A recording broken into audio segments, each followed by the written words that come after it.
When maintaining your daily wellness rituals is important to you, the change in routine during the summer can feel daunting. Kachava's new travel packs help you stick to your daily ritual, even when you're on the go. Just one packet of Kachava's all-in-one nutrition shake provides complete nutrition with 25 grams of protein, 6 grams of fiber, greens, adaptogens, and much more. So you'll be fueled and ready for wherever life or your summer adventures take you. No fillers, no nonsense, just the good stuff your body craves. Plus, it actually tastes delicious. But you can try it for yourself because the variety pack includes all 6 delicious fan favorites: chocolate, vanilla, chai, matcha, coconut acai, and strawberry. So instead of worrying about sticking to your daily ritual, simplify it with Kachava.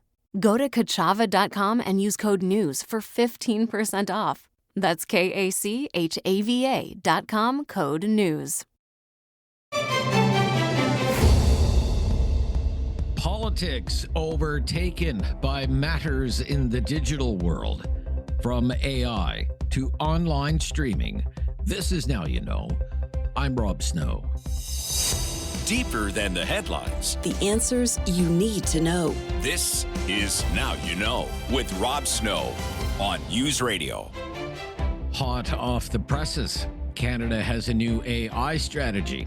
At an event happening now, Prime Minister Mark Carney says the new multi-billion-dollar plan is to make sure AI can improve the lives of all Canadians, as he referenced the recent comments from Pope Leo on the technology. Pope Leo warned that the scale and speed at which AI is developing, and I quote, "Never has humanity had such power over itself," and he set the challenge of whether we would use that power for the common good. The question isn't whether AI will transform our lives. It will.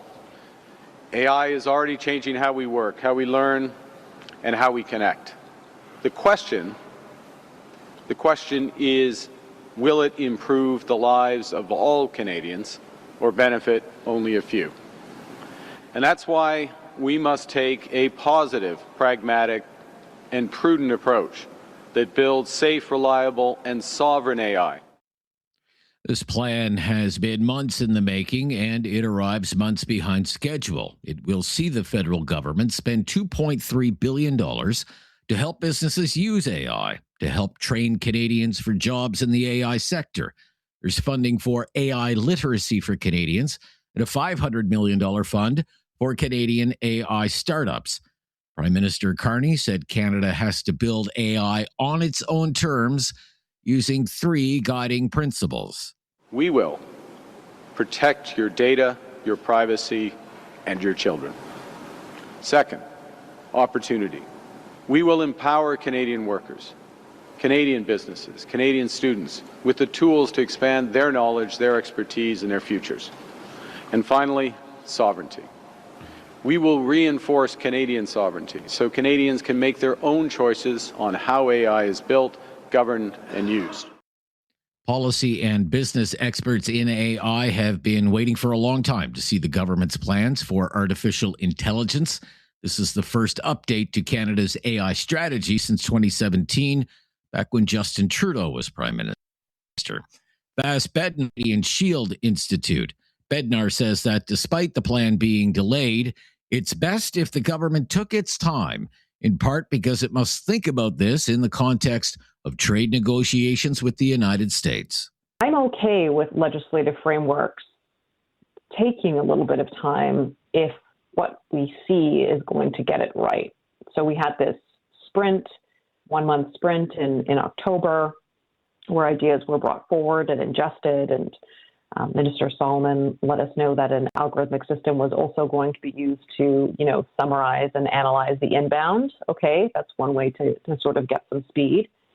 What then, right? And the tension is just between adoption to sort of either adopt American-based systems and embed them into our economy here, or support Canadian-based systems and embed them into our economy here, when we're in, a very desperate, frustrated moment when it comes to boosting our productivity, And two, let's not ignore the layer of a trade war, because anything we do that could be seen to minimize or govern or impose expectations on large American firms could be met with retaliation.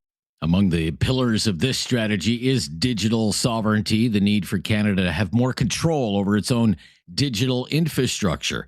There was a report this week from researchers noting that 85% of all the cloud computing infrastructure in Canada is controlled by 3 American tech companies.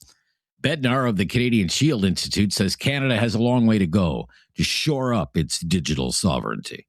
Sovereignty is a team sport, and Canada is going to have to move beyond the kind of false dichotomy of, is achieving sovereignty going to happen through the state itself, or is it going to happen through entrepreneurs building the future that we need in future companies? It's going to be both. It's going to be an ongoing collaboration.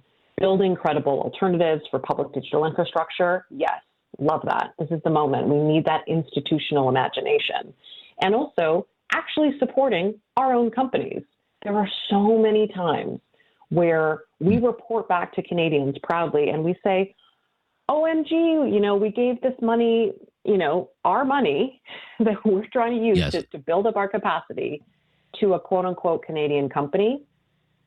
And then you kind of click on the story or you read the fine print and it's Microsoft Canada or Huawei Canada. Digital policy has been a hot topic on Parliament Hill all week, not just AI. Streaming content has also been part of the debate. The CRTC announced a tripling of the so-called streaming tax, money that big American tech companies like Netflix and Amazon have to pay to fund Canadian content. But the government intervened. It's told the CRTC to back off. Prime Minister Carney said that's about trying to save Canadians money, that it's an affordability measure. His critics see him giving in to the Trump administration as part of trade talks. Bloc leader Yves-François Blanchet is upset since some of the money from the tech giants helped fund Francophone programming. This is a conservative argument. We should close government, eliminate all taxes, and any contribution from any company. And if there's no culture left, we don't give a damn. This is the finality of this way to think. Are you willing to pay $2 or $3 more on your monthly bill on Netflix because of the cultural, benefits that would come? If you do not impose rules on those companies which have an ego which is as big as their bank accounts and are more rich than most of the countries in the world, there will be no end. Also upset is the Canadian Media Producers Association. It claims the Carney government has sold out the Canadian film and television industries to the American tech companies. And ACTRA, the big performers union, is calling the decision to review the streaming tax a significant step backwards for the industry's future. I'm Rob Snow. This is Now You Know. This is News Radio.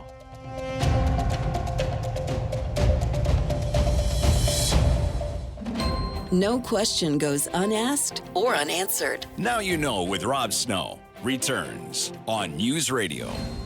With my friend on the right side of things, Michael Taube, columnist for the National Post, Loonie Politics, and Troy Media, and speechwriter for former Prime Minister Stephen Harper. Welcome back. Hey, Rob. How are you doing today? Very good, Michael. Great to hear from you today. I would like to know your thoughts on Prime Minister Mark Carney's speech about fighting anti-Semitism. What did you think of it? Well, I wrote about it in one of my columns. This one was my Troy Media syndicated column, and I wrote it actually the day of. It was just a few hours after it was done. And, the position that I've had has unsurprisingly been the position that the vast, vast majority of people had, was that it was terrible. It was an abomination, in my opinion. It was just poorly done. It's fine to put out, various words, nice phrases and things, and say that we stand with the Jewish community, we're sympathetic, etc.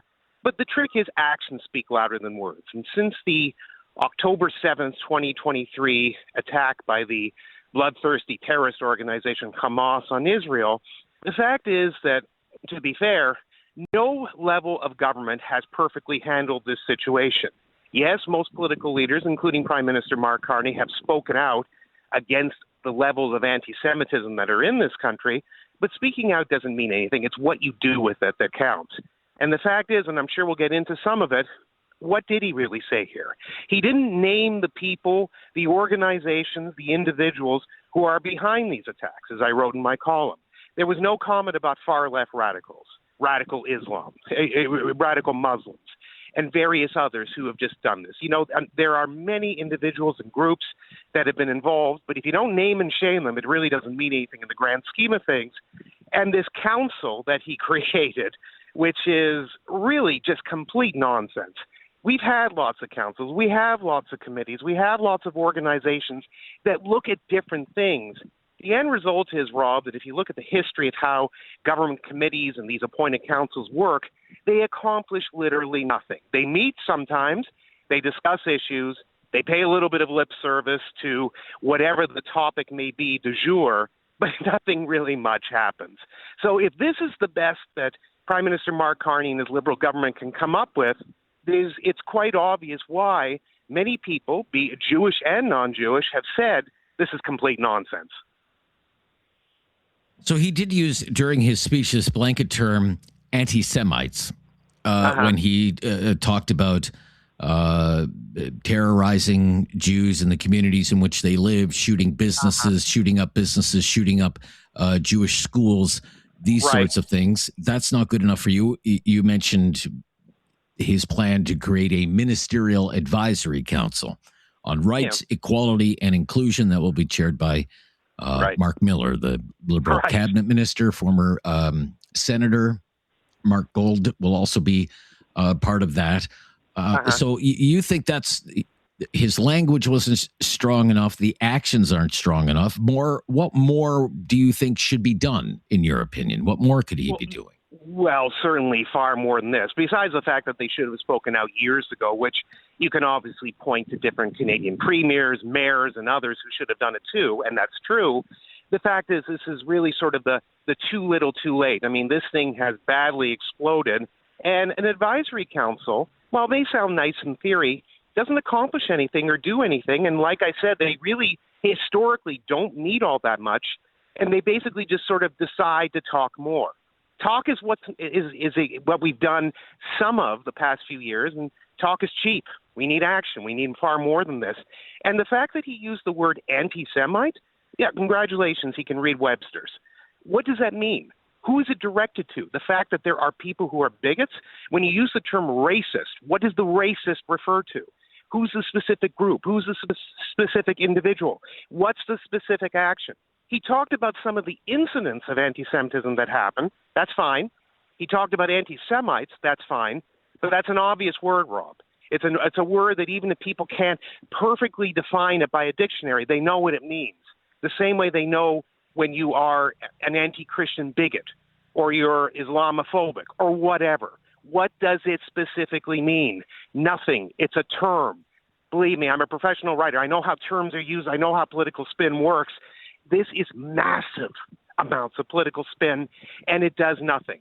But again, this is the way Prime Minister Mark Carney has been. And I don't care what the polls show and how many Canadians have been conned by this.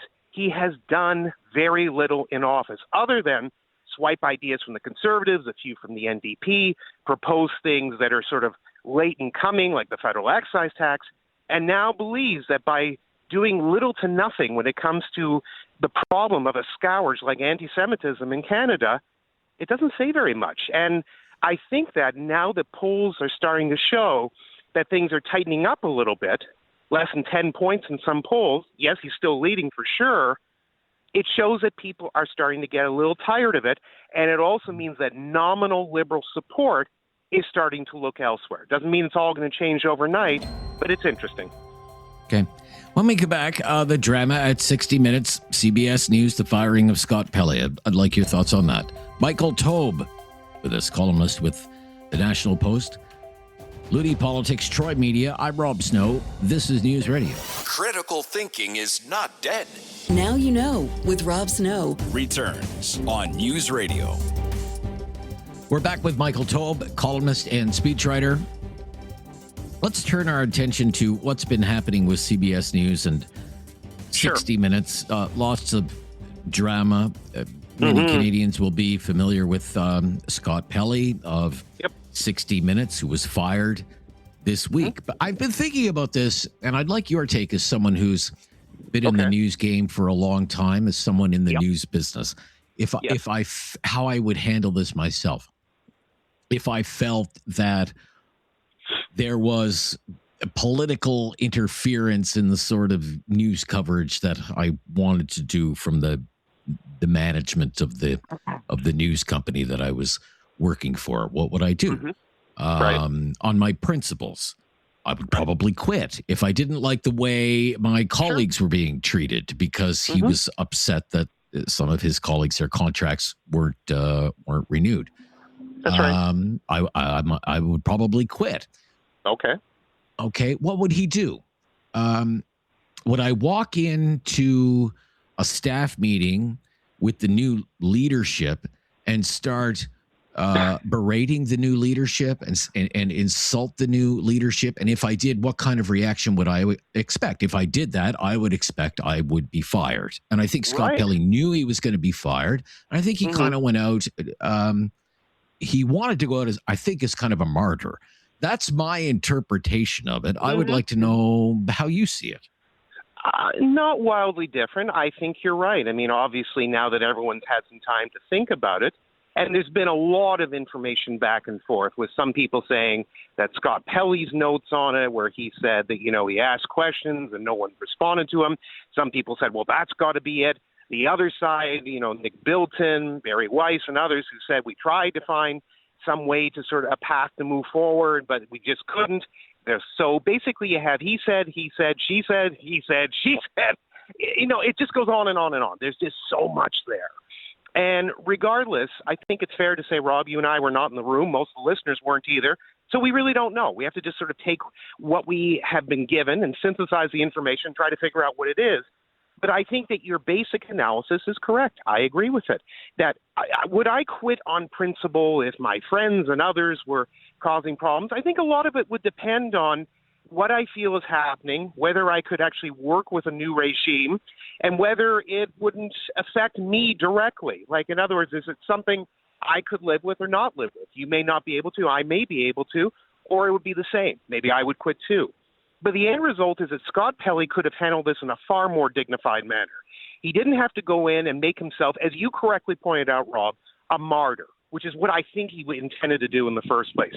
He basically went in there, put his feet firmly in the ground, and just wouldn't budge at all. I believe myself that that's actually what happened. And sure, I'm sure there was back and forth, and there were questions and comments, and maybe some agitation one way or the other. But it really seems like Scott Pelley basically went in there to make a point, take a stand for his fallen colleagues. But he also then basically came out and just lashed out at everyone, lashing out that Barry Weiss, who's now in charge of CBS News, is trying to kill the organization or murder it. He said that Nick Bilton, the new executive producer of 60 Minutes, that he wouldn't work with him. No one's going to respect him. And I'm just paraphrasing, obviously. That's not the way to go in. That's not the way to negotiate. Yeah. Your credentials are slim at best, is what he said to the person who was essentially his boss. Your credentials are slim at best. Yeah, if I said that, I don't know. Like if I was in any news organization. Even if it's the top of the news food chain, I don't know what sort of response you would be expecting with that. Just quit. That's all he had to do. And you know what? He would find work elsewhere. We know that. Sure. He probably won't be out of work for long. I agree. Thank you. I don't think so either. Yeah. Thank you, Michael Taube. That's our time for this week. We'll catch up next week. Always a pleasure. Bye-bye. Probably in a minority opinion on that one, which is typically the case when Michael joins us. I'm Rob Snow. We're back with Focus Nova Scotia right after the news with a lot to talk about. This is News Radio. Now you know with Rob Snow continues on News Radio. With our Thursday Newsday panel, Focus Nova Scotia, Rob Batherson is back, Vice President of Atlantic Canada at Enterprise Canada, the government relations firm. Hello, Rob Batherson. How are you? Great, Rob. How are you? Oh, very good. Here, our weather's much better than yours. Lisa Blackburn, former Halifax City Councillor and NDP candidate. How is Lisa Blackburn this week? Doing great. Thank you so much for having me back. And hi, Rob. Yeah, great to hear Lisa, from everybody. I don't know. Rob's getting some fake weather information because I'm here at Oak Island, and it's a beautiful, beautiful sunny day. That's good. This is where I should do all my Rob Snow panels. Very good. Oh, that sounds great. Okay. It's going to be sunny and 29 where I am, just north of Parliament Hill. So, and a long time coming, I must say. Yeah. So I love a good political poll, and there was one recently from Abacus Data about Nova Scotia politics, and it clearly shows that Premier Houston's popularity has taken a hit. So the race looks like this: PC's 38, down 10 points; NDP 31, up 6 points; Liberals 23, up 5 points. This is all provincial. So, I mean, you clearly look at it here. The PCs are down. The NDP and the Liberals combined, they're up 11. So all the politicians are about to hit the summer barbecue circuit. Rob Batherson, what's going right for Premier Houston's government? Where is he? Because clearly some voters think he's coming up short. Where is he coming up short? Well, first off, if good polls before an election told the tale, Pierre Poilievre would be prime minister and I'd be a member of parliament. So I think any poll we should always take with a grain of salt outside of the election cycle. The other thing in terms of perspective, I worked for a previous PC premier for 5.5 years, and Tim Houston's worst poll, which I guess this would be the Abacus poll, would have been John Hamm's best poll. So, yeah, there's been a change in the numbers, but the bottom line is the PCs are either leading or tied in every region of the province.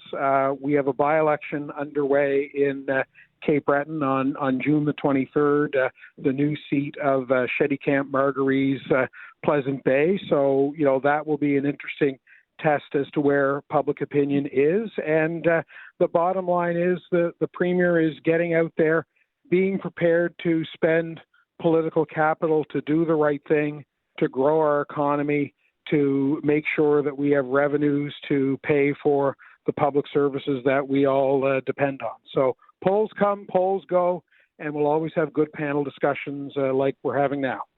Okay, that's a very rosy outlook from you, Rob Batherson. I'd like to know if Lisa Blackburn shares your optimism. What do you think, Lisa? Oh, well, I still think that Tim Houston owns the strong leader brand. I think, that is something that is going right for him. Some other things that are going right for him, there's no obvious appetite for a change in government at this point. And I think healthcare is still his strongest argument. Nova Scotia, we know that the healthcare system isn't fixed, but I think many of us have acknowledged that there has been some movement. More doctors are being recruited. There is visible effort, and I think voters often reward effort before they reward outcomes. But yeah, I think, in the other column, though, the cost of living is certainly catching up with him. Nova Scotians increasingly have separated healthcare from affordability as an issue. The expectations, I think, are higher as well. Houston benefited from being compared to previous governments the first time around, and now he's being judged against his own promises. And I think when you're an overwhelmingly popular government, voters stop grading on a curve and they expect results after a while. So, I wouldn't be in full panic mode if I was Tim Houston, but I'm certainly paying attention. Okay, so let me skip ahead on affordability, just picking up on what you said, Lisa, and I'll put this to Rob in a moment. I hear it all the time from our callers in Halifax about the rents in Halifax. So Nova Scotia has rent control, or the rent cap, that limits rent increases to 5% a year, but it's set to expire next year in 2027, and the government hasn't said if it should be extended. What do you think? Should it be extended? Well, I think before we even debate whether the rent cap should stay or go, we've got to ask whether Nova Scotia has actually experienced meaningful rent control because of it. Because, what's happening right now is landlords are using fixed-term leases to reset rents between tenants. They'll sign a 1-year lease, tell the tenant after a year, see you later. They'll slap a new coat of paint on the apartment and raise the rent $500. Thus, they get more money and they avoid the rent cap. So, I think that's really the heart of the issue, whether or not, the rent cap should stay or go. We've got to decide whether or not it's providing any meaningful rent control like it was supposed to. Yeah, it's an easy political win, I would say, rent control. And there'd be I think there would be a political price to pay for ending rent control. What do you think, Rob Batherson? Well, and I have the benefit, and full disclosure, I do work in this sector in terms of those number of players who own and operate rental buildings. My parents are tenants in West Bedford and renters, so I hear it from their perspective. The bottom line is rent control doesn't work. When we look at the jurisdictions across Canada, across North America, those that have rent control, they tend to tenants actually end up paying more, because what happens is there's no leeway, no flexibility to lower rents, and costs keep increasing. So we have a cost of living issue that affects individuals. It also limits the construction of new purpose-built rentals, Rob. Rent control does. No, it does, Rob. And actually, it was interesting. The legislature's Community Services Committee Tuesday, and they had groups representing tenants, and they had the group that represents the landlords in the province. And one of the tenant activists, I think from Acorn, said, "Well, things are getting so expensive in Nova Scotia, I'm considering moving to Alberta or Saskatchewan." Well, Alberta and Saskatchewan, where she said has more affordable rents, they don't have rent control. So I think we have to go back to follow the evidence, talk to all the players. When Ian Rankin was premier, he commissioned an independent affordable housing commission, and that independent affordable housing commission came back and recommended that the government should remove the rent cap, and all three parties ignored that recommendation and kept the rent cap in place. And now we've seen a lot of what the Premier and others, I know Becky Drouin, when she was independent, talked about the unforeseen consequences of doing rent control. And unfortunately, it's actually made it worse for our housing situation in the province. Okay, Focus Nova Scotia, our Newsday panel on Thursdays. Be right back. This is News Radio. Now you know with Rob Snow continues on News Radio. With Focus Nova Scotia, Rob Batherson here from Enterprise Canada, Lisa Blackburn, former Halifax City Councillor and NDP candidate. No stranger to our listeners by now. I want to turn our attention to major projects and what that means in the Nova Scotia context. Okay, Prime Minister Mark Carney keeps talking about he wants to build Canada strong. And we created a major projects office that's in Calgary. So far, this office, the Major Projects Office, is reviewing one single project in all of Atlantic Canada. In all of Atlantic Canada, a tungsten mine in New Brunswick. Quebec, 2 projects, 2 in Ontario, 1 in Saskatchewan, 5 in the north, in the territories, 6 in British Columbia. And David Eby's still complaining. A grand total of 0 projects sent to the Major Projects Office for Nova Scotia. First of all, Lisa Blackburn, what do you think of that? All your MPs are of the Liberal persuasion, and they can't convince Mark Carney to even put one on the list. What do you think of that?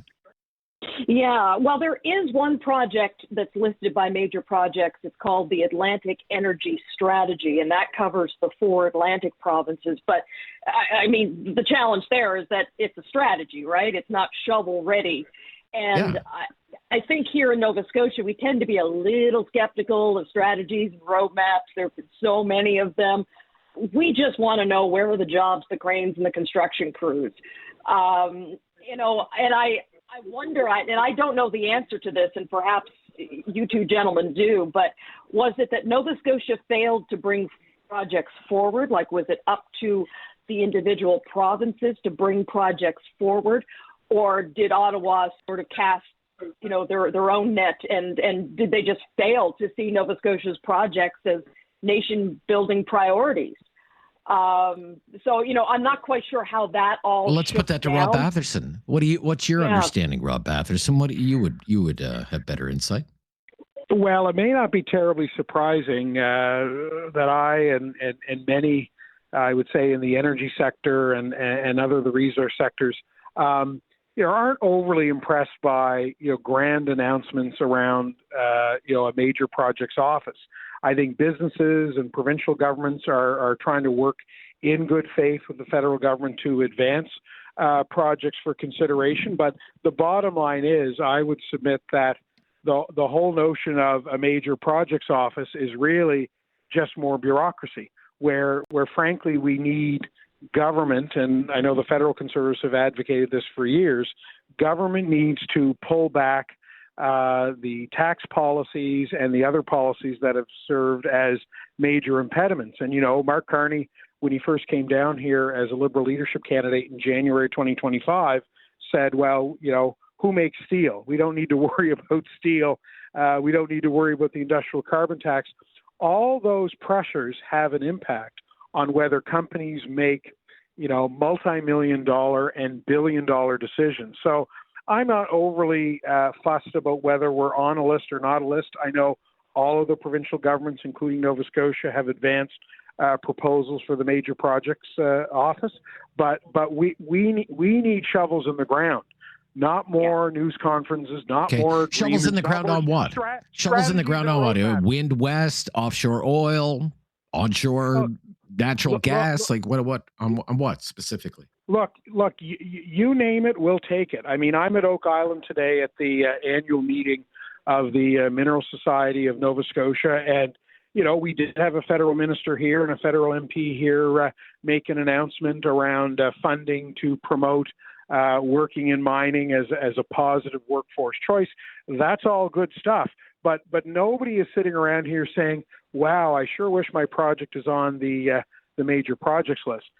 They want approvals. They want clarity. A lot of great discussion around engagement with Indigenous peoples, and a number of companies have signed agreements with the Assembly of Nova Scotia Mi'kmaq Chiefs. So there's a lot of momentum here in Nova Scotia around resource development, and very little, if any, has to do with what happens with Mark Carney's major project office. Okay. When we come back, a possibility of a strike for workers at a vital link between Nova Scotia and Newfoundland, Marine Atlantic, Crown Corporation. But should those workers be allowed to go on strike? When we return, this is News Radio.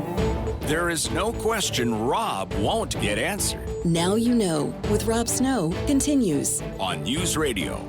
Focus Nova Scotia on a Thursday. Rob Batherson, Vice President of Atlantic Canada and Enterprise Canada. Lisa Blackburn, former Halifax City Councillor and NDP candidate. Anytime Marine Atlantic is in the news, I'm interested because that's my territory on the north side of Cape Breton. North Sydney, Nova Scotia is where you get the boat to go to Newfoundland, to Port aux Basques. Marine Atlantic is a Crown corporation, and there's not much happening in collective bargaining right now, and there could be a strike disrupting that vital transportation link between Nova Scotia and Newfoundland. Now, the backdrop for this story, bigger picture, is that you have consultations happening between the government and unions about regulations in federally regulated industries. And the unions are expressing concern in the news media that the government wants to curtail the right to strike in sectors that the government thinks are essential to the economy: ports, rail infrastructure, airlines. So with that as the backdrop, you have the Newfoundland Premier, Tony Wakeham, wants the federal government to intervene and basically declare Marine Atlantic an essential service, and these workers wouldn't be allowed to go on strike. What would you think of that, Lisa Blackburn, if that happened? Well, I think fundamentally the right to strike isn't some minor workplace perk. I mean, we're not talking about casual Fridays here. This is the fundamental leverage that workers have in collective bargaining. So before you take that away, you've got to set a very high bar. the question shouldn't be, will a strike cause economic damage? Because just about every strike is going to cause some economic damage. That's I think the question leverage. needs to be, yeah, and I mean, I think the question would a strike create an immediate threat to public health and safety? That is a much narrower test that I think I'm willing to apply here. Yeah, I get it. Ports are important, rail, airlines, trucking, it's all important to the economy. But if you use economic inconvenience as your test, then you've pretty much eliminated the right to strike for a huge segment of the workforce. And I think that's a slippery slope that organized labor is understandably quite worried about. Yeah. What do you think, Rob Batherson? Marine Atlantic, should that be essential, declared an essential service? Well, Rob, I thought you raised this issue not only because of your own North Side roots, but, as you referenced on my first appearance, my dad grew up in North Sydney, and my grandfather, Huey T., worked for Marine Atlantic at the terminal for the better part of 2 decades, back when it was CN Marine and a division of Canadian National Railway. And, of course, my Aunt Kay, she did the dockside Kayleys on the ferry. But this is extremely important, and I think, respectfully, it's more than just economic inconvenience if ferry service is significantly disrupted. This would be like, shutting down the major highway into Nova Scotia. It's how, Newfoundlanders get, most of their goods, their services, products. So I think we have to be really, really careful. I wonder whether Unifor, in trying to reverse a decision that was made in 2003 by the Canada Industrial Relations Board to designate this an essential service, whether they may be using it as a bit of a bargaining tool through negotiations here. But it would be extremely damaging to the Newfoundland Labrador economy. And as Premier Wakeham pointed out, their position would be they need more service and ferry service to Newfoundland, not less. And so I do think we need to be very, very sensitive. This is not just economic disruption where there's another alternative. There is no alternative to. No, there's no alternative. No, there's no alternative. Yeah. Okay. Watch that one. Thank you so much. Enjoy Oak Island there, Rob Batherson. Lisa Blackburn, always a pleasure. Speak soon. Bye-bye. Thank you so much. Take care. Yeah. Bye-bye, everybody. Yeah. Thank you. Focus Nova Scotia. I'm Rob Snow. Talkback is coming up next, right after the latest breaking news on News Radio. It's time to talk back On Now You Know with Rob Snow. Call now. And have your say. 1-833-668-2577. Welcome to Talkback. It's 2 hours of debate and discussion on the big issues of the day. And our topic today, healthcare, trying to improve the healthcare system and healthcare delivery for Canadians. We're going to do this as a poll. We're going to keep track of your answers. We want to see if there's a clear opinion one way or the other at the end of Talkback today. So here's what we had in mind for our poll question. Okay, this is it. When thinking about improving the healthcare system, what would you prefer to see happen? Option 1, that the system mostly stay the way it is, publicly funded, universal, but with more spending on healthcare by the government. Or option number 2, would you prefer more options for the delivery of healthcare, including the ability to pay for healthcare services delivered by a private healthcare provider? Where do you come down on that? What's your opinion on that? Should the system, the healthcare system, stay the way it is? All it needs is more money for the government. I hear this all the time. Government is starving the healthcare system. And government needs to invest more in healthcare. Governments need to hire more doctors, hire more nurses, build more hospitals, build more clinics. Or should Canadians have more healthcare options? Options that don't have to include only the public system. Give Canadians more choice to pay for their own healthcare, for example, while maintaining a public universal healthcare system. What do you think? What do you prefer? Ways to improve the healthcare system. What's the best way forward in your opinion? This is a big money question. It's a question that's only going to get more expensive as the years go on because of Canada's aging population. As it stands right now, total government spending, provincial governments, the federal government, total spending is roughly $400 billion a year just on healthcare. $400 billion a year just on healthcare. It's 12% of the economy. Healthcare is 12% of the economy. According to CIHI, the Canadian Institute for Health Information, spending on healthcare is growing faster than the economy. Spending on hospitals, doctors, drugs will continue to rise for years to come. Spending on healthcare in Canada is above the OECD average, but in terms of performance of the healthcare system, Canada's healthcare system ranks closer to the bottom than it does to the top when compared to peer countries like Australia, the UK, the Netherlands, France, Sweden. Our healthcare system does perform better than the U.S. healthcare system. So says the data. Canadians pay a lot of money for healthcare. Contrary to popular belief, Canadian healthcare is not free. According to data compiled by the Fraser Institute on an annual basis, the average Canadian family these days is paying about $19,000 a year for healthcare. It's about 1/4 of the typical Canadian family's tax bill in a given year. Just goes to pay for healthcare. And yet, the Fraser Institute points out Canadians endure some of the longest wait times for medical care. It reports that wait times for emergency care is 7 months. Now, from referral to treatment, 7 months, 3 times longer than wait times were in 1993. We all know it. Provincial healthcare systems are grappling with many, many issues these days. A shortage of doctors, a shortage of nurses, healthcare workers leaving the profession because they are burned out, healthcare workers leaving the public system because pay and working conditions are better in the private for-profit side of the healthcare business.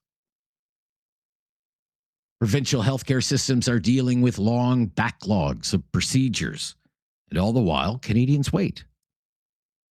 When provincial governments make proposals or enact healthcare reforms, there is always immediate pushback and blowback, and warnings of a slippery slope into American-style healthcare. For example, in Ontario, the Doug Ford government faced a lot of pushback for expanding privately operated but publicly funded diagnostic and surgical centers. In Alberta, the government of Danielle Smith is facing criticism for a plan to allow some doctors to move between the public healthcare system and the private for-profit healthcare business. And in Saskatchewan, the federal government fined the Scott Moe government for allowing private surgical clinics for hip, knee, and cataract procedures. The Moe government allowed that as long as those clinics also performed an equal number of procedures in the public system. Canadians these days are inundated with advertising for virtual medical care, prescriptions delivered right to your door. There has been a growth in so-called executive care or concierge care, especially in the big cities of Toronto, Vancouver, Montreal, and Calgary. In many cities, whenever a clinic opens, say clinics led by nurse practitioners, it's been reported in the news patients sign up by the thousands just because they need access to primary care providers. And if they have to pay some money out of their own bank accounts in order to have that access to that primary care provider, Canadians seem more than willing to do so. But should that be allowed? Because there are those who don't think that should be allowed. There are those who say, that's not the Canadian way. Your willingness or your ability to pay should not be a factor in the sort of health care that you get. Healthcare in Canada is part of the Canadian identity. It's certainly something that makes Canada different than the United States, but not a week goes by that there's not a story in the news about a healthcare system in serious trouble or someone who has been let down or harmed by the gaps in the healthcare system. There's always room for improvement. What we want to know today is what direction you prefer. Is this a system that we should just maintain? It just needs more money from the government, a bigger commitment from the government? Or should Canadians have more choice in how they access their medical care?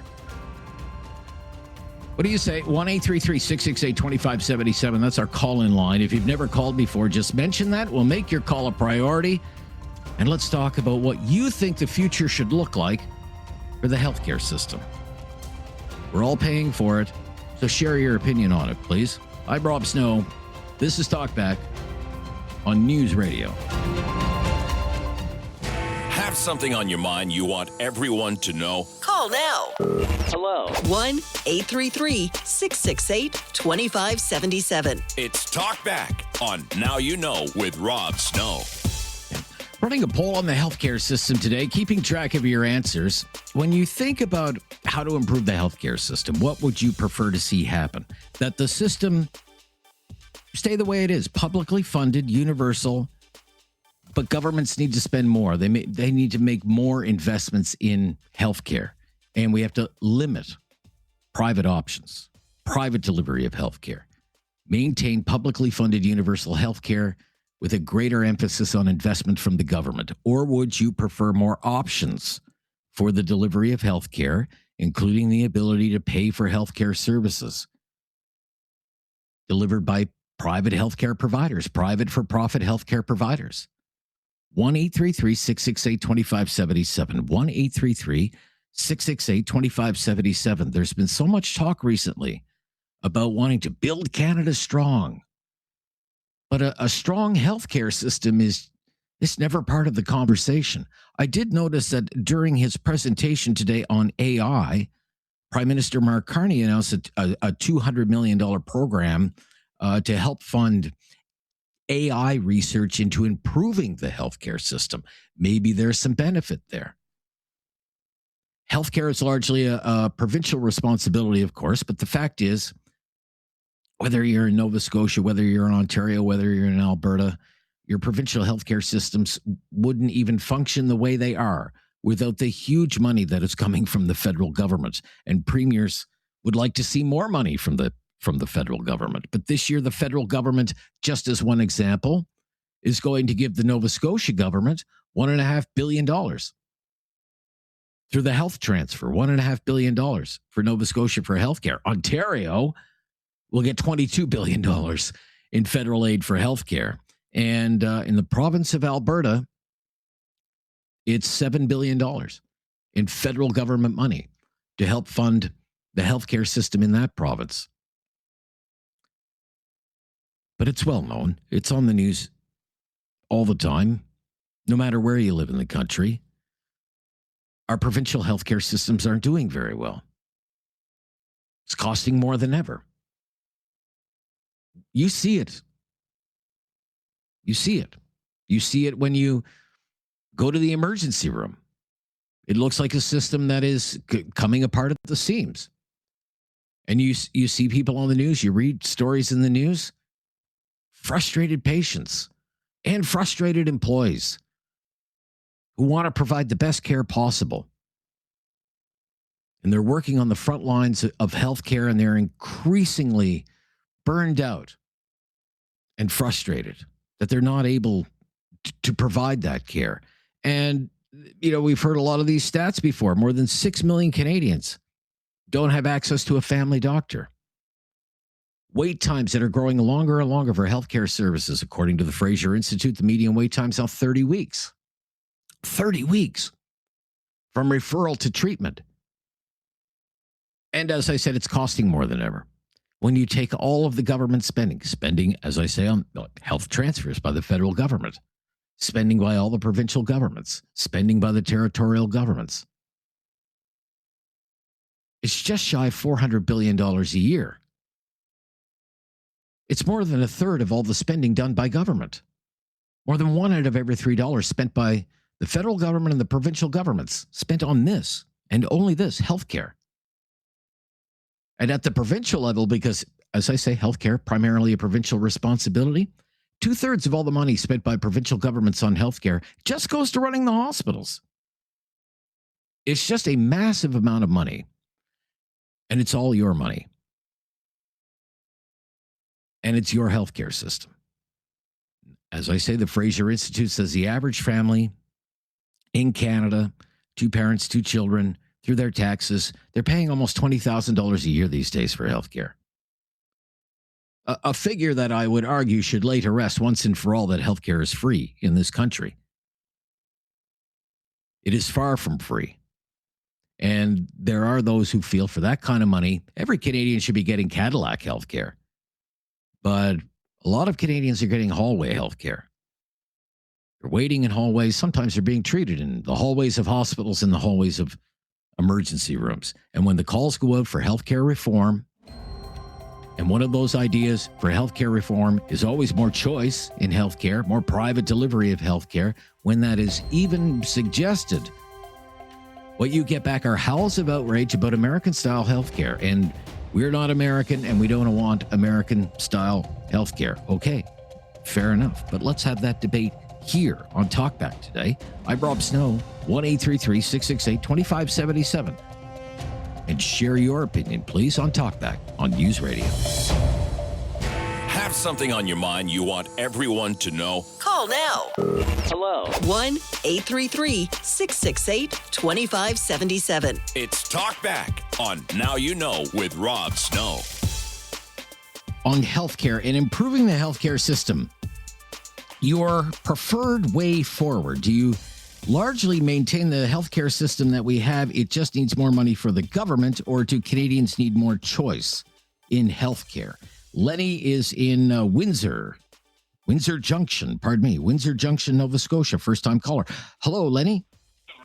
Hey, how you doing today? Yeah, very good, Lenny. Thanks for calling. What's your opinion, please? Appreciate you taking the call.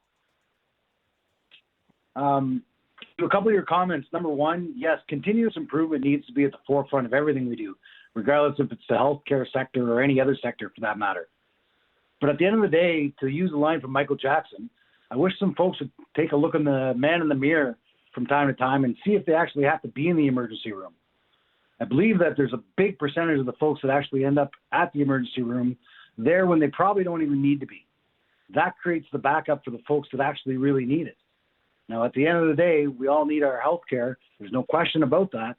But does it have to be a visit to the emergency room? Could be a call to 811, at least that's what it is in our province, to talk to somebody about our symptoms. I think there's an effort that needs to be made not only by the government in regards to how it's being run, but by the people who are using it as well. We have to have a look to make sure that we're doing the best to use the services appropriately and not overextend the need of the healthcare workers that are providing those services. What do you think about that? Well, I'm curious. Why do you think? Take for example what you're saying about the emergency rooms. Why do you think the emergency rooms are in the state they're in? As a minor sport coach, I had to go with a player who was injured in a game, ended up with a fractured leg. And while in there was folks that were, maybe having a sniffle. I don't feel great today, that kind of thing. And I think there was a lot of them. Now, again, personal opinion here. I can't write down the facts of what each person was suffering from that particular day. But there was an awful lot of people in there that didn't have cuts or scrapes or fractures or anything of that nature. They just maybe didn't feel great. Now, yes, there's need for more doctors because not everybody has a family physician. Well, yeah, and that's why we get overcrowded. There is that. I'm inclined to believe you there. I am inclined to believe you there. If you have 6.5 million people without a family doctor, where are they supposed to go? Right? Well, exactly right. And as it turns out, that's the emergency room. And we're still having, and listen, we're not the only province or country out there that's having issues attracting doctors to our locations. That's a common theme across everywhere. Becoming a doctor is extremely difficult, and less people are going to do it as we move forward because of the difficulties of becoming a doctor. You know, at one time it was a prized kind of field to get into if you could. Now there might be other things that could be more attractive than than going into medicine. Yeah. A lot of people, a lot of people coming out of medical school don't want to open a family practice. They want to go into other areas of healthcare, work entirely out of the public healthcare system, go into life sciences, whatever the case might be. Family doctors, maybe not big on their list, right? But do you think, like, to the question today, where do you stand on the ability to pay for healthcare, private delivery of healthcare? Well, so I don't have to go to the emergency room or wait, a week or more to get in to see a family doctor. Or I can pay and get in tomorrow or later today. Where do you stand on that? Are you okay with something like that? As I was just about to say, yes. This is a capitalist society, and if I want to buy something because I have the money to do it, I'm allowed to do so. Not to say that I'm going to be able to be the one that affords that, but if somebody can afford it and they want to do that. But when it comes to medicine and medical care and the delivery of medical care, and we're getting there on Talkback now, do you want it to be a capitalist system? That's kind of at the heart of the question here today. This is News Radio. Have something on your mind you want everyone to know? Call now. Hello. 1-833-668-2577. It's Talkback on Now You Know with Rob Snow. Our healthcare system, should it stay mostly the way it is, publicly funded, universal, limited private delivery? It just needs more spending by the government, a greater commitment from the government. Or would you say there needs to be more options for the delivery of healthcare, including private options, private for-profit options? You know, to the previous caller's point, we're in a capitalist system, he says, but is that the way you want your healthcare system to work, as a capitalist system? It's socialized medicine in Canada. Let's go to Bob in Guelph. Hello, Bob. Hello. Hello, Bob. Yes, thank you for calling, Bob. What's your opinion on our topic today, please? I'm a senior, and there's no way that seniors can afford to pay out anymore. We're starving to death as it is. The seniors are the wealthiest Canadians in Canada, the seniors. Oh, well, you must be seeing different seniors than I am. No, that's what the data says, sir. The seniors are much wealthier than say younger Canadians. That's for sure. But that's as a general rule. There are seniors certainly who are struggling, just like there are young people who are doing very well and are quite affluent. But on the question of the day, what do you think? For example, the healthcare system needs more investment by the government, and where do you stand on more private delivery of healthcare, for-profit healthcare? Not on private. I can't afford private. Okay, you can't afford it. What if somebody else could afford it? Should they be allowed to access that? The government is wasting so much money on yes, plush stuff. Yes, Bob, I really do appreciate your point of view, Bob, but what if somebody does have the means to pay for their own medical care? Would you be okay with that? And they can afford it, but seniors can't afford it.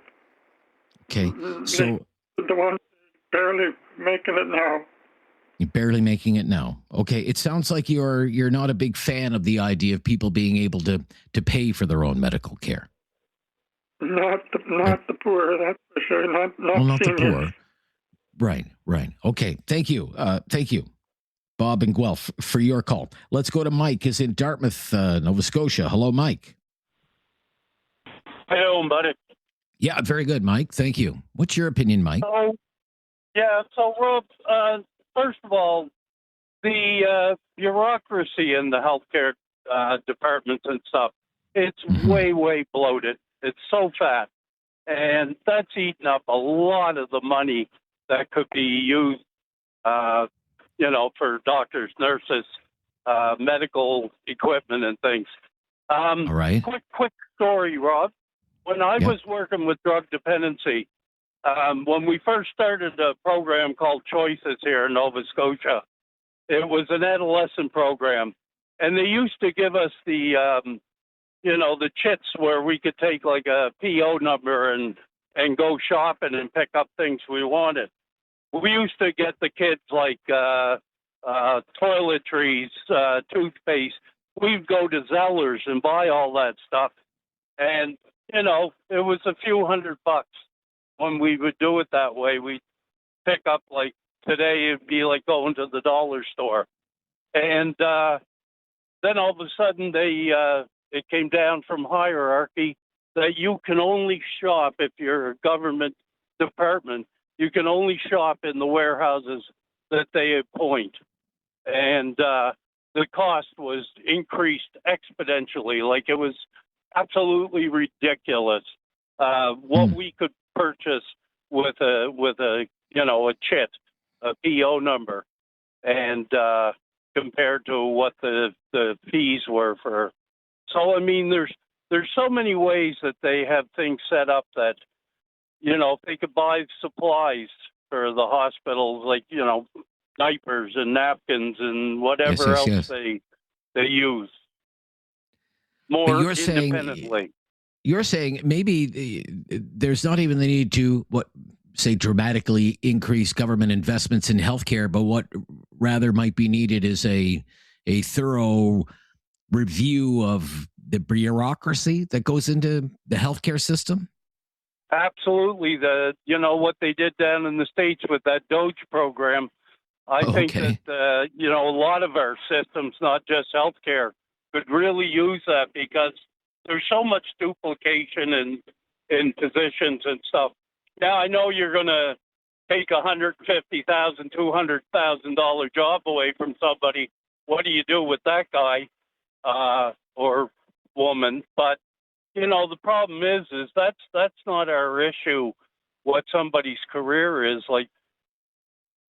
We need to get the costs under control, because I guarantee you, we could run the same program if it was done more economically, I guess is the best word. Okay. How do you feel if someone says, I don't want to wait 10 hours in an emergency room.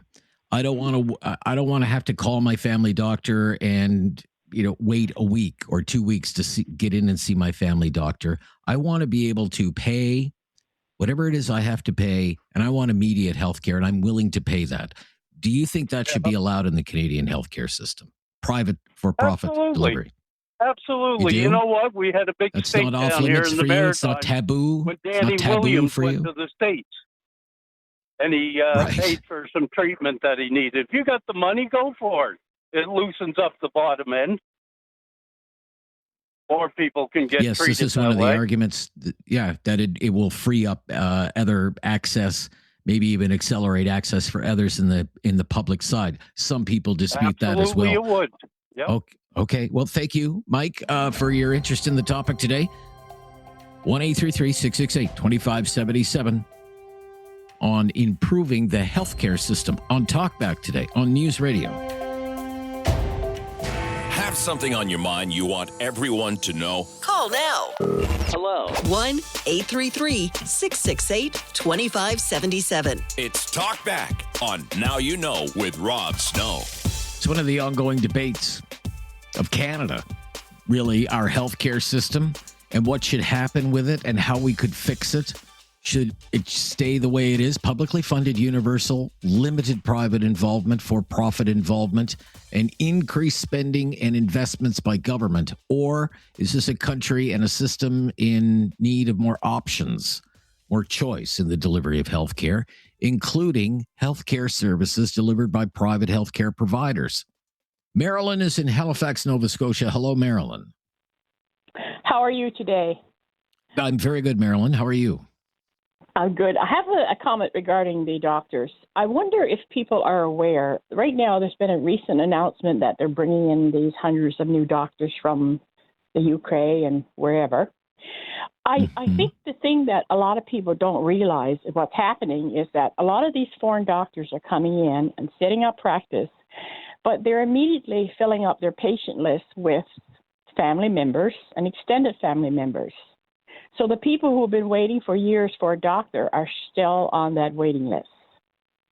Now, I didn't believe this at first because I found that really strange. I didn't think they would be able to do that. They have, a lot of people coming in, immigrants. They do have a lot of extended family members in Canada.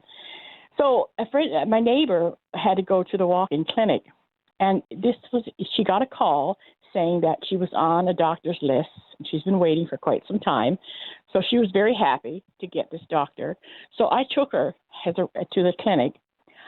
I was shocked to see there was not one single, and I quote, Canadian in the waiting list. They were all foreigners waiting to see this doctor. So if this fact is true, if they are actually filling up their patient list with extended family members, it's not helping. I don't know either. If people are here and they're legitimately here in the country as whatever it happens to be, as a refugee or as an immigrant, as a permanent resident, then they get access to health care. That's just the way it is. Okay, I agree. Right? Yeah, but if on this, a big family practice, would have hundreds and hundreds and hundreds, if not thousands, of patients. I know. The idea that a practice would be filled with family members and extended family members. I mean, those would have to be pretty big families, quite frankly. Well, so I don't know. I think you're hearing a lot. I think you're exaggerating the issue. To be fair, that's my opinion. Yeah, but like I said, I was hesitant to believe that too until I saw what was happening in this particular doctor's office. Right. Well, but you're saying "quote unquote" Canadian. Well, what does that mean? Well, I don't know. Like you know yourself. We have. I know exactly what I know exactly what you mean. So if they're giving priority over somebody who's been on the wait list for 3 or 4 years, then I don't think that's going to work. All right, fair enough. I think I'm going to end our discussion there, Marilyn. You've made your point. I think I've tried to counter it. Let's go to Nathaniel in Waterloo. Nathaniel. Hello, Nathaniel. Hello, I'm actually in Cambridge, but that doesn't matter. I think Cambridge. We should look at what England and Australia and those countries are doing and see what they're doing better, and then try to implement it here. Well, one of the things that they do is that they have parallel private healthcare systems along with the universal style healthcare system. Australia, Sweden, France, Switzerland, Spain, UK, Germany, Austria, Belgium. They all have parallel private healthcare systems. Yes, and that's my next point. We should put in allow us a limited amount of private healthcare, still keep the majority of the healthcare public, but with a few private healthcare practices, it will mean less wait times, of course. Okay. You're open to that? Because some people will say, well, that's American-style healthcare, Nathaniel. We don't want American-style healthcare. That's why I think it's the slippery slope. The majority in public. The majority of it in public. But you're not entirely opposed to people if they have the means to pay for their own health care. Are you okay with that? Yeah, because the people who say needs a hip replacement, the list at the moment is years long. But if the people who can pay go to the private ones, that will mean the list gets shorter. So they say, and again, there are people who dispute that, but that is the belief. Thank you. Nathaniel in Cambridge. Going to stop here, be back. We'll take a few more of your calls here in hour number 1 of Talkback at 1-833-668-2577. Trying to improve the healthcare system in this country with your help. This is News Radio. Have something on your mind you want everyone to know? Call now. Hello. 1-833-668-2577. It's Talkback on Now You Know with Rob Snow. Yes, on the healthcare system topic today, Black Falls, Alberta. Jim is there. Hello, Jim. Yes, Mr. Snow. Is throwing any more money from the government helping to bring the time you wait down? No, it's not. It is not. It's getting longer. Right? That would seem to be the case, sir. As I say, $400 billion a year, and wait times are the median wait time, for some procedures, 30 weeks. More than half a year, more than 6 months. Yeah. The 17 top medical systems in Europe are both public and private. And in Japan, you can have a knee or a hip done in 3 weeks. That was on television. A doctor or a bunch of doctors went over there and checked it out. But in Norway and all those places, that some of the unions there own some of the hospitals. And they're having private funds, and public care. And I don't see why it can't work here. And if somebody wants to pay to get something done quicker, why not? It'll help on keep getting the lines down lower, so people don't have to die waiting for an operation. That's my opinion. Okay. And you've shared it very well, Jim. I appreciate your call today. The counter to this, well, it will free up resources in the public healthcare system. What I have heard from people who have looked into this is that the public healthcare system will basically atrophy. It will be starved of resources. It will be starved of staff. So many resources will be move over to the private system, and the public system will be basically left to languish and die. That is the counter to that. Pat is in Kitchener. Thanks for waiting, Pat. Thank you. I appreciate it. It's been a wait today. Yeah, no problem. Thanks. I think when a single government entity tries to manage every aspect of healthcare, from buying the equipment to negotiating doctor salaries, creates this immense bureaucratic system and gridlock. And I think we all can understand that bureaucracy creates inefficiencies, and decentralization creates efficiencies. And this is why, as was mentioned on your show, regulated mixed models that offer both private-public options, such as in Europe and Australia, have almost no wait times for important surgeries. And what we've seen when we've privatized other industries like telecommunications, rail, airways, energy, creates better product and services for everyone. And predominantly just common sense. Private companies can raise capital faster, they can make decisions faster, and there's a threat of bankruptcy. There's no threat to bankruptcy in the public system, and so there is no need to be more efficient. There is no need to innovate because you're not in danger of bankruptcy.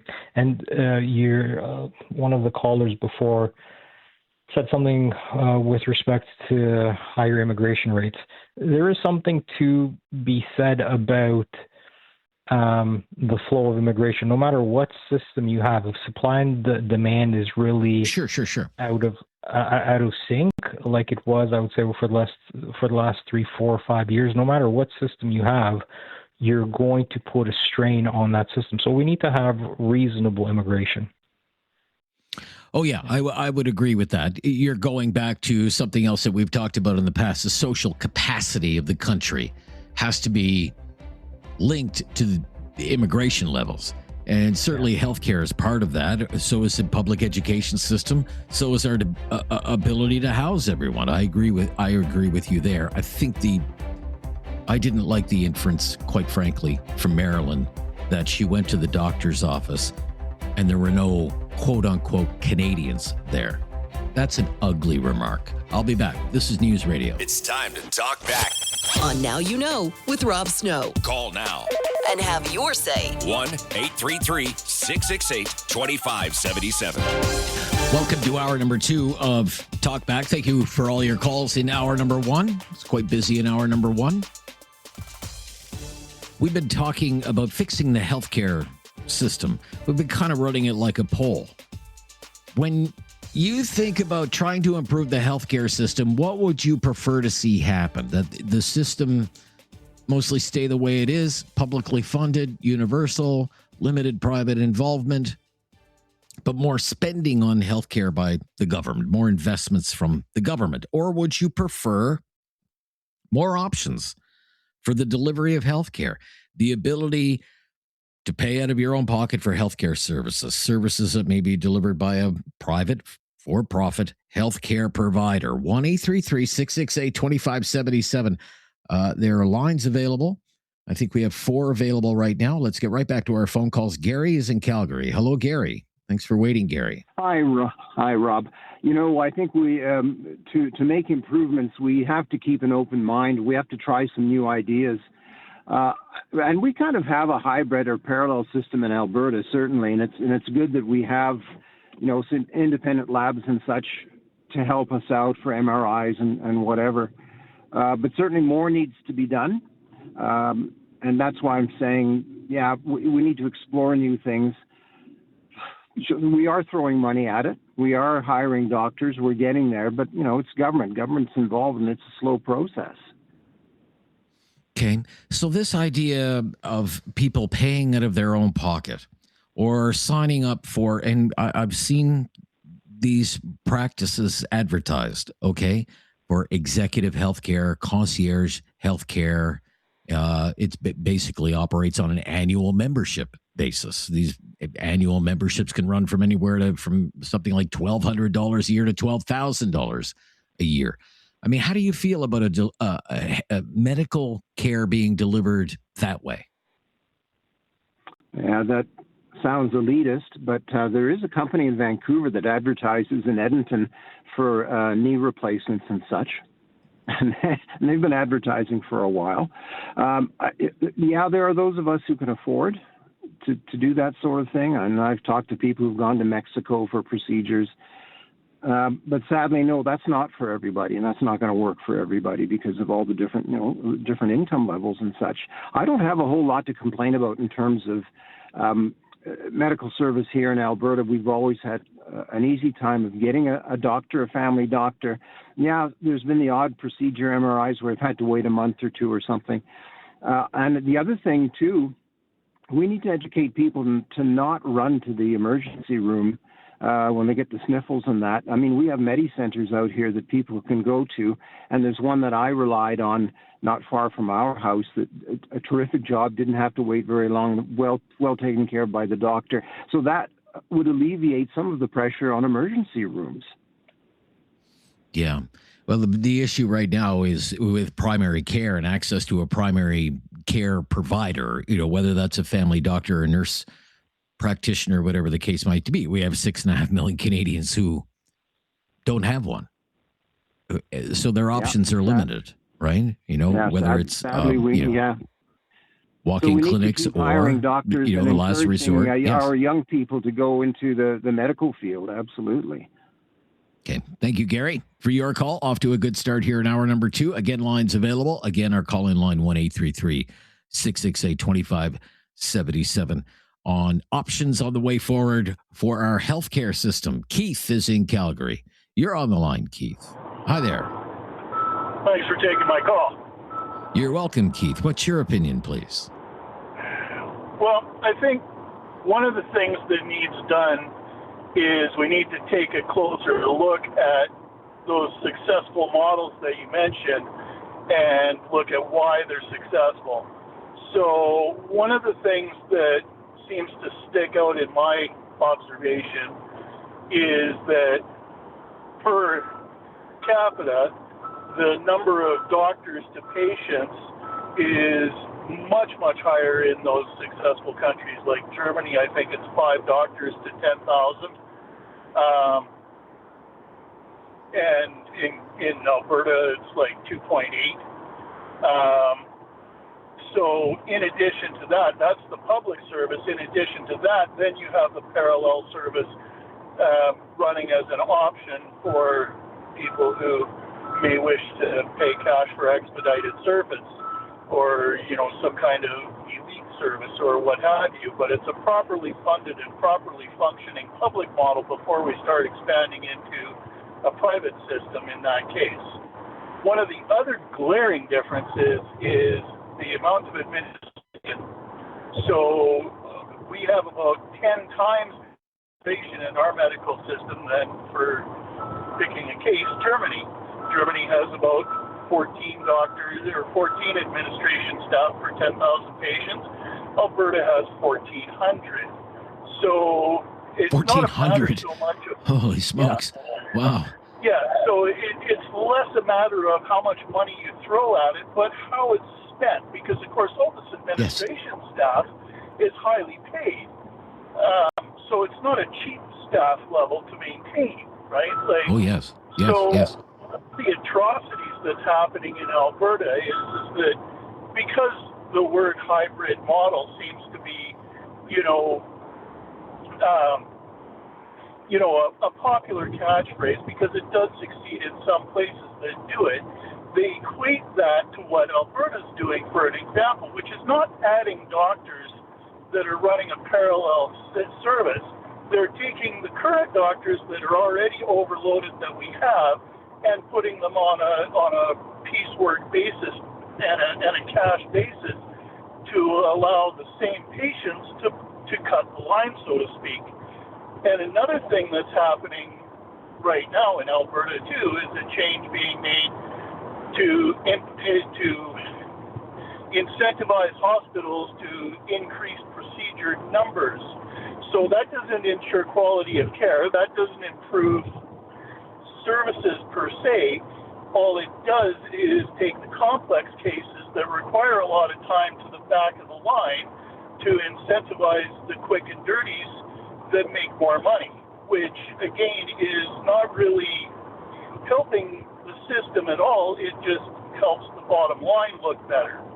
So these are kind of the problems with the attacks on the problem being made, and it's not a copy of the successful models. It's more of just a change for the sake of change. Right. Okay. We've got to go. Thank you. Off and running, hour number 2 of Talkback. Trying to improve the healthcare system. We've outlined 2 particular options there. More government investment versus more choice, i.e. more private healthcare delivery. Have your say, please. It's Canada's most expensive, and it's not even close. Social program, the healthcare system. And it's your money, and it's your system, so have your say on it. On Talkback today on News Radio. Have something on your mind you want everyone to know? Call now. Hello. 1-833-668-2577. It's Talkback on Now You Know with Rob Snow. Where we have been talking about healthcare delivery today and improvements, trying to make improvements, coming up with suggestions for improvements to the healthcare system. How do you do that? Do you keep the system primarily the way it is, publicly funded, universal, limited involvement from the private sector, increased? Huge increases are what are being called for into the government in certain circles. But in other circles, people are saying what's needed is more options. We need more options, including the ability to pay. Basically, a parallel private, for-profit healthcare system. I think people need to appreciate it's a provincial responsibility. It's consuming more and more and more provincial budgets. And all the provincial governments are staring down the same issue. For example, I've been talking about this for a long time. It's been, I think, 15 years or so since the release of what was then known as the Drummond Report. Don Drummond was a deputy minister of finance at one time. He worked for Paul Martin in the Department of Finance. He went on to be the chief economist at the Toronto Dominion Bank. He's at Queen's University now. Well, he was hired by Dalton McGuinty Dalton McGuinty was the Premier of Ontario, Liberal Premier of Ontario, and said, Don Drummond, I need to find a way to save money on healthcare. And Mr. Drummond made all sorts of recommendations, and the Ontario government of the day basically ignored them all. Mr. Drummond's report said in 2012, okay, some 14, 15 years ago now, that if the Ontario healthcare system didn't innovate, didn't change some delivery models, healthcare and only healthcare would consume 80% of the provincial budget by the year 2030 in the province of Ontario. Well, now 2030 is like 3.5 years from now. In Newfoundland, about 5 years ago, they had a similar warning from someone named Dan Moya Green, again, very respected civil servant, very similar story, hired by the Premier of the day. Please tell me, what do I have to do to save money on healthcare? And you know what her recommendations in her report were? Sell everything. Sell the hydro utility, sell the government-owned liquor store, and raise every tax you can, or Newfoundland will be more broke than it is right now. Pretty drastic stuff. And when I interviewed Don Drummond about the similarities between his report and the Newfoundland report, Mr. Drummond told me quite matter-of-factly, some years ago now, that this is the position that every Canadian province is in. Every Canadian province is they're all in the same boat. And the boat is kind of taking on water. So these governments do, and these premiers have tough choices to make. They can either keep doing what they're doing, or they're going to have to make some tough decisions. Judy is in Calgary. Thanks for calling, Judy. You're on the line. Hi there. Can you hear me okay? Yeah, I hear you just fine, Judy. Thank you for your call. What's your opinion, Judy? Wonderful. Thank you. Well, I live, obviously, in Alberta, and I am a business owner as well. My concern is that with private health care, I'm worried about a two-tier system, and I truly believe to my core in equality for all. I believe that everyone, regardless of their socioeconomic status, deserves health care, good health care, right? Right. So that would be my one major concern for a two. I keep calling it two-tier. I shouldn't, but a partially privatized system. Having said that, I know I could afford care, but you know, I don't want that to be just my privilege. You know what I'm saying? So, as a business owner, I mean, I have to make sure that I'm fiscally responsible within my business. And I think that if our public healthcare system was treated more like a business, and maybe it's an external audit that is required. And right. So you're talking about, many people have brought this up, the layers upon layers of bureaucracy in the healthcare system, for example. Oh, my goodness. Look at that. Yes. Examine the inefficiencies. Right? Yes. Absolutely. And hold them accountable for that. And hold them accountable. I have no idea if they have enough money, but I have a lot of family members that work in the healthcare system as doctors, as nurses, and their stories over the last 2 decades have been just heart-wrenching for me, right? Because I know those patients are not getting the care that they need, and it's getting worse. Yeah. So I have a daughter that very much wants to become a doctor, and you would think that, you know, if you have fantastic grades and have a wonderful resume in terms of her extracurriculars, and being, I know I'm a little biased, but I think she's the kindest person I know, that she would have an in to get into medical school. But it is very, very challenging. Oh, yes. And yeah, and it's not just her, like her peers as well. One of them went to Australia. Right, so she's going to get educated there as a doctor, and then. But this idea of a parallel private healthcare system, you're not comfortable with that. Is that right, Judy? You're not I'm comfortable really with not. that? No, You're not. I'm Fair not. enough. Fair enough. Okay, thank you. We've got to go.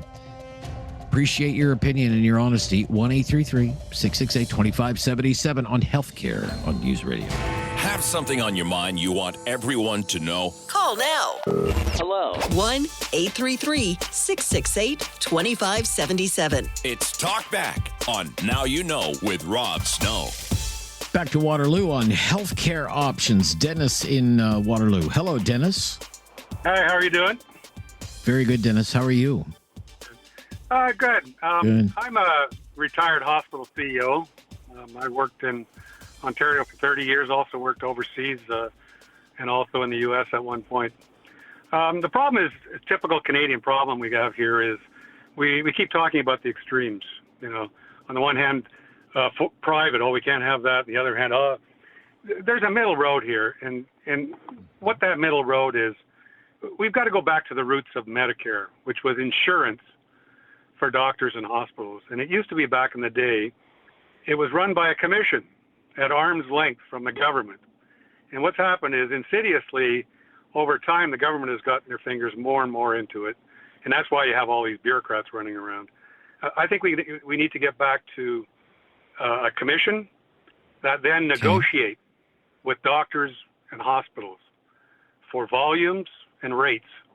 And I bet nobody realizes this or knows this, but it costs 20 to 30% more for everything at a hospital in Toronto or Ottawa compared to one in Oshawa or Mississauga.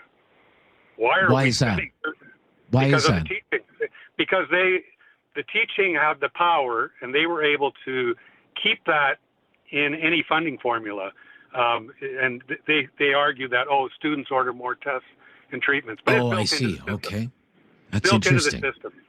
I But did if you not had a know that. commission professionally managed, they're going to seek out now, the other part of it is then you only pay the hospitals for what they do. You don't pay them when they don't deliver. And, of course, we saw that during COVID. They stopped delivering service. They still got the money. So they need to be professionally managed as well. And here's the thing. If the hospital doesn't have a shortage of space or operating time, they have a shortage of budget. And there's no reason why their doctors and can't provide services over and above OHIP, for example, in Ontario, in the same facilities. And there is absolutely no way that the private sector could effectively compete with a well-run and managed hospital. I give you a good reason for that. You know, I put in 2 MRIs, one in Mississauga, one in Kitchener-Waterloo, $5 million. The government gave us zero. That was fundraised money. And, you know, then Tony Clement, who was the Minister of Health a few years back, he opened the private one in KW. Well, guess who's paying for that? The capital, the taxpayers. Like, it makes no sense. Interesting. But a commission, an arm's length commission. Yeah, and if you look south, by the way. That's interesting. I wasn't familiar with that. We're going to have to run. The news is coming up. I really appreciate that. That's a very interesting idea. We'll be right back. This is News Radio. Have something on your mind you want everyone to know? Call now. Hello. 1-833-668-2577. It's Talkback on Now You Know with Rob Snow. Sure is, as we put the healthcare system under the microscope today with your help.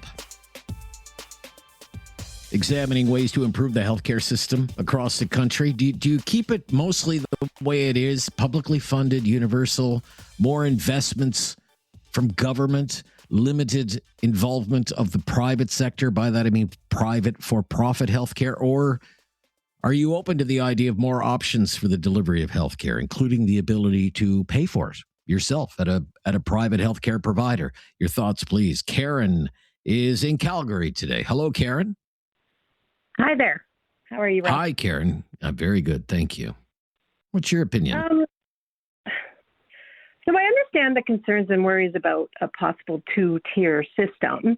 And like one of your callers before, Judy, I want care for all too. But how are we moving that needle? It's all about blame, and political mudslinging and, it's this party or that party. And I mean, that's definitely happening in Alberta for sure. And then people saying we don't want to be like the USA. Well, the fact of the matter is, I think the system was originally put in place with a much smaller population. So how are you going to properly address the growth? And I'm in agreement with immigration as well, but sensible, controlled growth, like some other callers have talked about. I hear you also, Rob, about reports that, the private system hurts or dwindles down resources in the public system, but does it truly, like the gentleman that just called before? So, that is definitely the fear, right? That's definitely the fear. That's a concern. Yeah, it's a concern. Yes, it is. I had 3 family members recently of mine that have had outstanding services when they've needed help. But it's also when you have an emergency, from what we've experienced in Alberta, the help has been there, and it has been phenomenal. So again, how do you create a system that doesn't have the hospitals and things like that treating non-emergency situations? We were also in the Children's Hospital in the fall, and the wait was astronomical for sniffles. When people or anybody that's on Alberta Healthcare, for example, why aren't they assigned a doctor? Why is it left for us to pick a doctor, go find a doctor? What's happening with that? I just feel that definitely the system's broken. I think it's becoming more broken because of, just the need for it. But I don't think we're using the system in a smart manner. Right. So how do we attract? I would like to know what they're doing in other countries.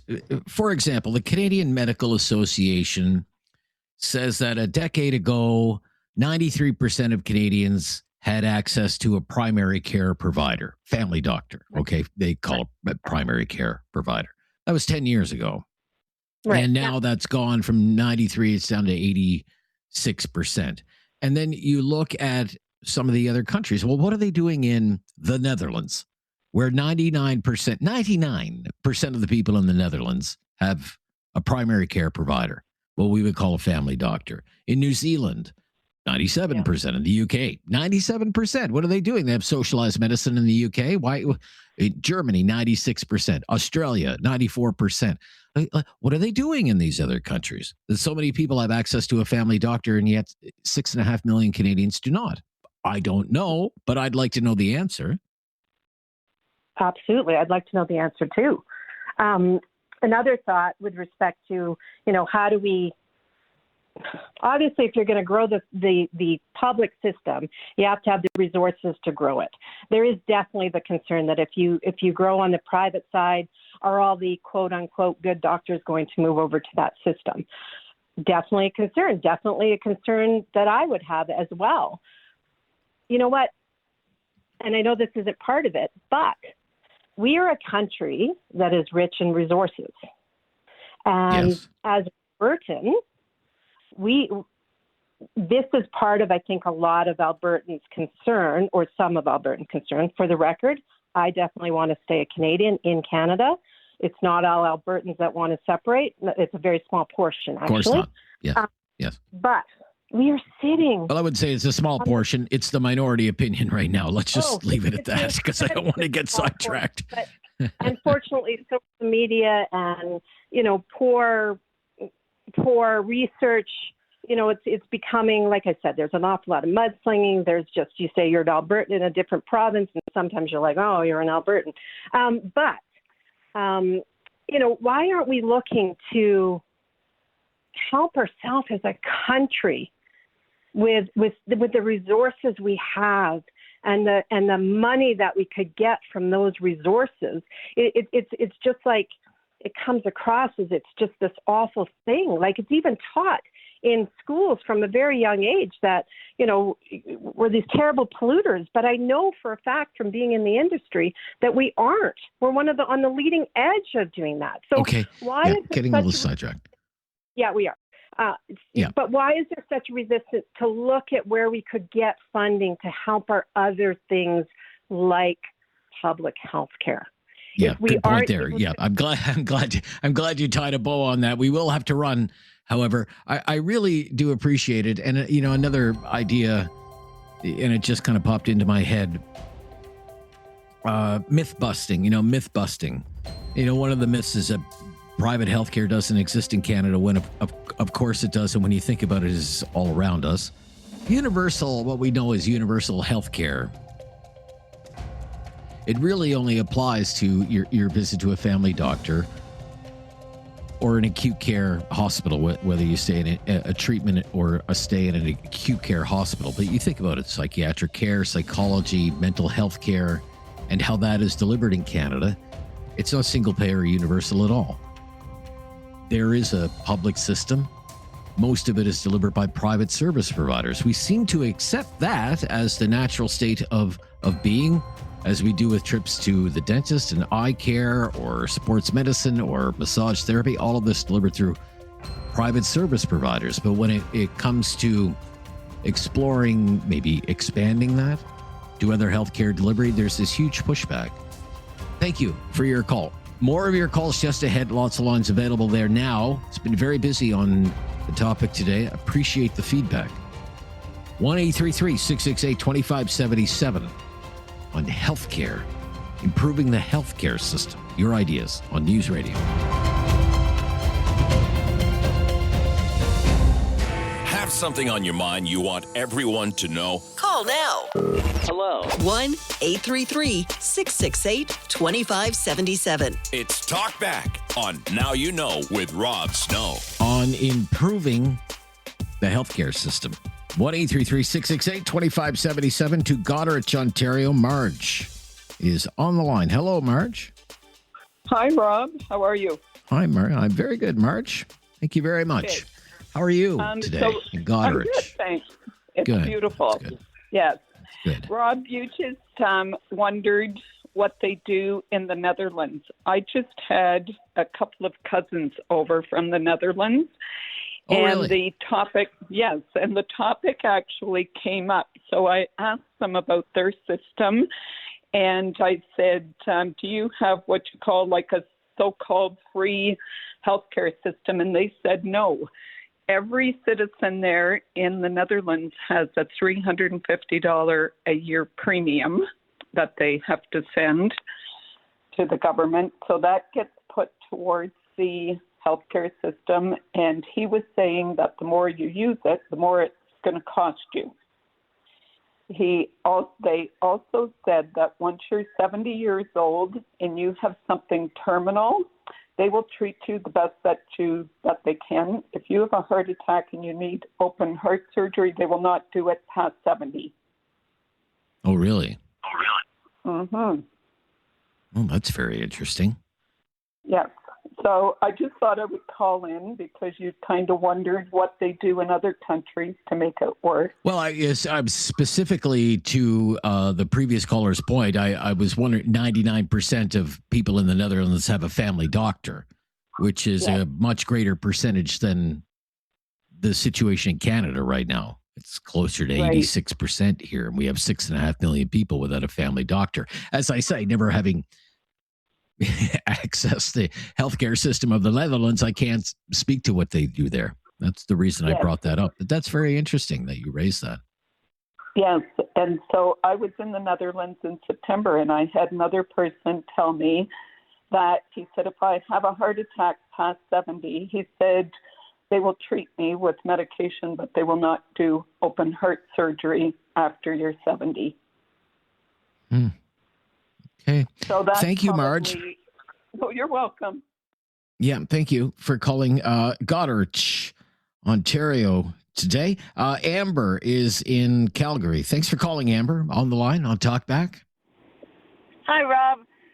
Hi, Amber. I just wanted to say that I don't think this is a new idea.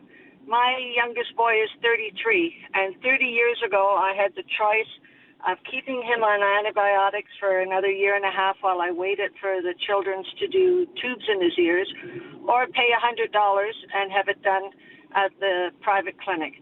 Well, with a 3-year-old, I chose to spend the $100. I didn't have it to give away, but it was the best thing I could do for my child, and that's 30 years ago. Mm-hmm. Yes, so it's not a new concept. No, it's not a new concept, but should it become more normalized? Because it's still a very taboo topic. For some, it's a sacred cow, the Canadian healthcare system and the universality of the Canadian healthcare system. And they don't like what they would call the creeping privatization of healthcare in Canada. They're uncomfortable with it. I can see where people the are Tommy Douglas way. No, but sometimes, you have to weigh whether or not putting up with a child who can't speak and can't sleep through the night because his ears are constantly infected, and weigh it against, well, do you wait for another year and a half for the public system to be able to do it, or do you scrounge and find the money and pay for it and get it done within a week and a half? So I chose to pay the money and get it done because it was like, divorce of the family if we didn't do something. All right. Okay. I appreciate that. Thank you, Amber, for your call. Yeah, thank you. 1-833-668-2577. Some lines available. Time to take maybe one, maybe two more calls on healthcare. The idea of paying for healthcare out of pocket at a private clinic. As I said to Amber, it is off limits for some people, the various suggestions, like it's un-Canadian. It's not the Canadian way. We have Medicare in Canada. And everyone should be getting the same level of care. It shouldn't matter what size your bank account is. That's what we like to tell ourselves. By the sounds of it, though, maybe the tide is turning on that. Are those days over now? Are Canadians beginning to embrace private medicine more than maybe ever before? This is News Radio. Have something on your mind you want everyone to know? Call now. Hello. 1-833-668-2577. It's Talkback on Now You Know with Rob Snow. Thank you again for all your calls today. It's interesting to know that people are paying attention to the topic or interested in the topic. And are passionate about the issues. That's why we do Talkback. And we love to hear everyone's opinion, even if we don't always agree on everything. When it comes to this, and we hear this all the time from people who are hesitant to change in something like healthcare, which is so precious, right? And so dominant in our lives. I mean, it's the biggest social welfare program that we have in this country. Some people say, I don't want American-style healthcare. I don't want American-style healthcare. More and more, there's a growing pushback. Maybe this is because Canadians are more globalized than they've ever been before, and they've had experiences all over the world, living and working all over the world. The pushback now is, okay, you don't want American-style healthcare. What about Swiss-style healthcare? Is that okay? Because Switzerland's healthcare system is always ranked higher than the Canadian system, and every country, every citizen in Switzerland has to buy health insurance. It's the law, and the poor get financial aid to help them buy that insurance, but they still have to buy it. It's like automobile insurance or even deductibles, but it's still a universal healthcare system, and everyone gets healthcare coverage. What about French-style healthcare?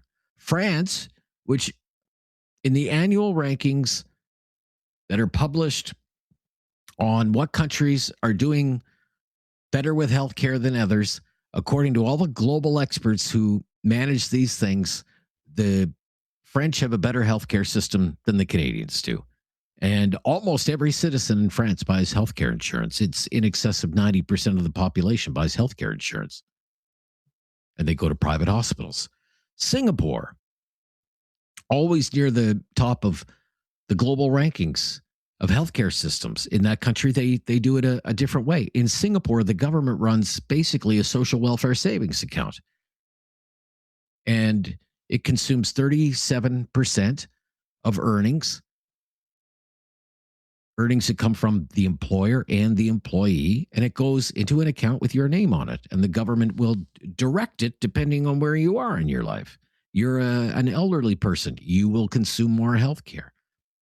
You are you're middle-aged, you're in the prime earning years of your life, but you need retirement savings. So more money will be dedicated to retirement savings. You're a younger person, You need schooling. You need education. The more of our funding will be dedicated for you to education.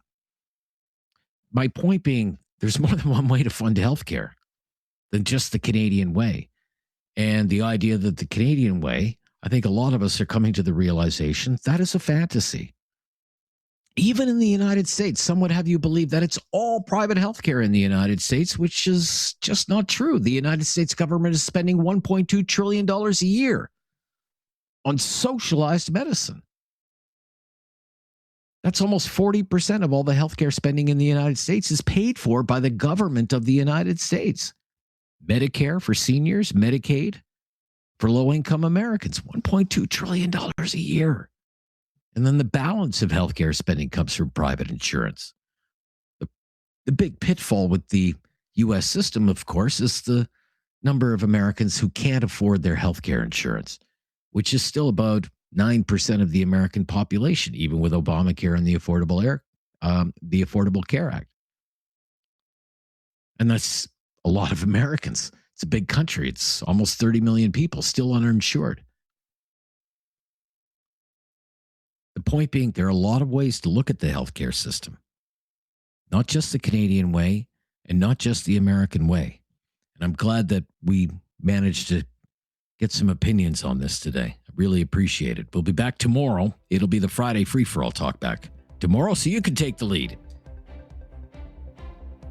You can be the boss. You can pick the topic, and you can start the discussion. Love to hear from you then.